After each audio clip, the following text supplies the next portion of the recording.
Hello అందరికీ మోతీచూర్ లడ్డు ఎలా తయారు చేశానో ఈ వీడియో ద్వారా చూపిస్తాను. నేను యూట్యూబ్లో షార్ట్ వీడియోలు చూస్తూ ఉంటే మోతీచూర్ లడ్డు వీడియో కనిపించింది. సరే మనం ట్రై చేద్దామని ట్రై చేస్తున్నాను. నేను పర్టికులర్గా మోతీచూర్ లడ్డు వీడియోని చూసింది ఏమీ లేదు, ఏదో లీలగా చేస్తున్నాను. ఇంకా వీడియో విషయానికి వస్తే స్టవ్ వెలిగించుకొని గోళం పెట్టుకొని గోళంలో 2 స్పూన్ల నెయ్యి వేసుకొని నెయ్యి వేడెక్కిన తర్వాత జీడిపప్పును వేసుకొని జీడిపప్పును దూరగా వేగిన తర్వాత ఒక కప్పు గిన్నెలోకి అయితే తీసుకున్నాను.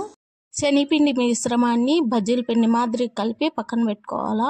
బజ్జీల పిండి మాదిరి అంటే బజ్జీల పిండిలో ఉప్పు వేసుకున్నాం కదా, ఈ మోతీచూర్ లడ్డు శనగపిండి మిశ్రమంలో ఉప్పు వేసుకొని అవసరం లేదు, ఎందుకంటే స్వీట్ ఐటమ్ కాబట్టి. ఇంకా ఆకారం ఒకేలాగా ఉండని అవసరం లేదు, ఎందుకంటే మనం మిక్సీకి కొట్టుకుంటాం కాబట్టి ఈ శనగపిండిని నూనెలో వేయించుకొని ఉల్లిపచ్చిగా మిక్సీకి అయితే పట్టుకోవాలన్నమాట. చూడండి, మిక్సీకి పట్టుకున్న తర్వాత రవ్వ రవ్వగా కనిపిస్తుంది.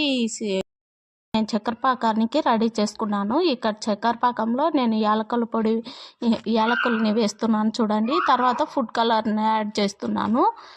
యాడ్ చేసిన తర్వాత పాకం అయితే చూసుకోవాలా.